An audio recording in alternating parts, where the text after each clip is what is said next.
God's grace, I'm the present leading counsel at this particular location for the respondents in the Lagos government versus Atlanta Perin appeal against the judgment of the Court of Appeal in respect of denial of hijab to women female students in Lagos State. The appeal at the Supreme Court have been delivered today. The judgment of the appeal by the Lagos government against that judgment was delivered today. And by Allah's grace, we won. Today, Friday, the 17th of June, 2022. And the 7-man panel, full court of the Supreme Court, had heard the appeal, delivered judgment today. And by Allah's grace, it is my pleasure to announce that the judgment was in favor of the respondents, that is, we, the team of the respondents that want the Muslim students or female students that want to use hijab to use it according to their constitutional rights of fear or the right to expression of their religion. We thank Allah that we won the case from the High Court, where we lost in the first instance, and we appealed to the Court of Appeal, who were led at the High Court by our father, who is now late, and Allah be pleased with his soul, Alhaji Gani Adeola Kasim SAN. When we lost at the High Court, we appealed to the Court of Appeal in Lagos, and we won. Even by full court of that particular court, the Court of Appeal in Lagos. Lagos State government unnecessarily, I would say, appealed to the Supreme Court, but they are constitutional right anyway, and we fought it out at the Supreme Court. And come and see, today is the day that God has made for us. The judgment has been delivered, and we won.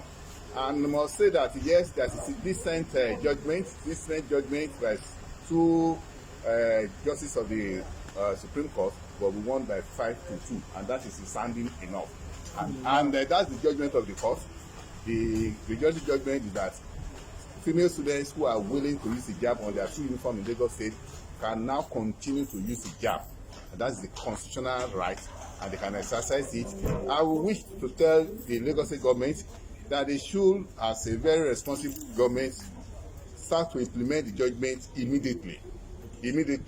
And they should tell their officials in various schools throughout Lagos State to stop denying our Muslim students, our female Muslim students from using hijab on their school uniform. It's our right.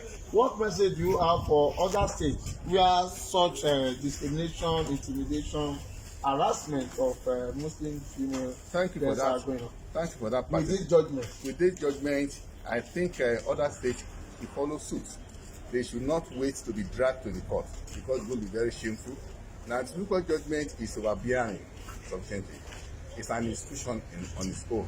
And I think no state government should want to disregard or disobey the Supreme Court judgment in any form, since the facts are the same. The anti-corruption is one in the country. So, and everybody living, whether in any particular state, any system of Nigeria, system of the other states. So we don't have any dichotomy in terms of a decision of the Supreme Court. It applies to them also. Simple sense. Thank you very much. Please, may we know can you just tell us your name and how you are feeling now and what led to this? I'm Hijab Victory. So it's by the grace of Allah, grace of God, we've been able to get here. So this whole thing started around 2014. You are in what class then? JSS3 now. JSS3. Yeah. So when we're going to school, we're in a bus, and we met the vice principal inside that school. She asked us to remove our hijab inside the bus.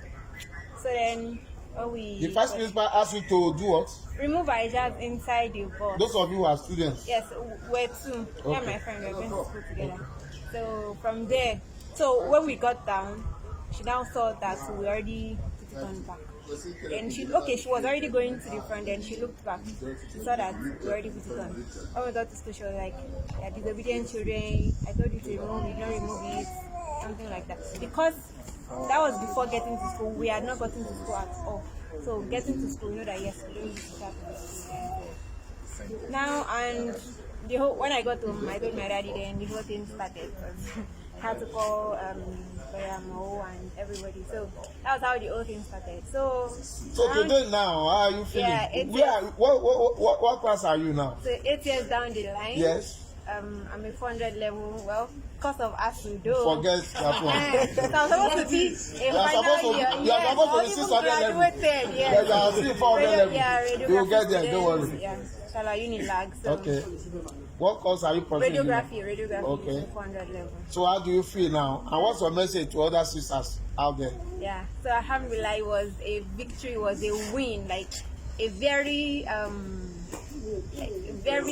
because it has dragged on for a while. So the victory is very obvious and yes, very sweet. It was a Can you just tell us how you felt that day that you were asked to remove your hijab inside a public bus? Exactly, inside a public bus. It was as if you were stripped of your garments. Right. So just as if you are stripped of your own maybe clothing or dignity at that point. So you feel naked? Yes, actually, because it's not what you are used to outside.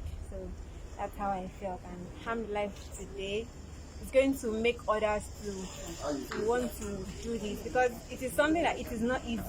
But then it's Allah's commandment is what we have to do if we want to gain this pleasure. So these are things we should try to imbibe and also work on as well. We should also know that victory, it can be very challenging, but when it comes, it's very sweet and exciting and ecstatic. So I pray Allah assist us and also reward all those who have been in this journey for the past 8 years, because it was not easy. We had a rally then in MSSN from Lagos to maybe Ojota to Lagos House. Then it was a protest. The journey was a whole lot, and alhamdulillah today. Lastly, what's your message to head of institution, principal, vice principal, teachers, and all the stuff? So lecturers. Oh yeah. What's your message to them? Now it is a right in the constitution, but now it has also been professed by the court. So this is something that you have no right, you have nothing to do except to just follow it. So this is also maybe ignoring the right and not doing what you're supposed to do as a citizen. Then, as someone in the helms of affairs, you're supposed to be to check over the welfare of your students. But then, if you are the one denying them of their rights, then what of those who are out there just to pick on them? And also, all those should also try to do what they are supposed to do, because now a law. It's not even maybe something that is a theory, it's a law already, and everybody should try to abide by it. Thank you very much. As a mother, as a lawyer, what do you have to say to all this in summary? Please, your name, please. My name is Hijab. I'm also one of the counsel in this matter and the executive director of Hijab Victory Initiative.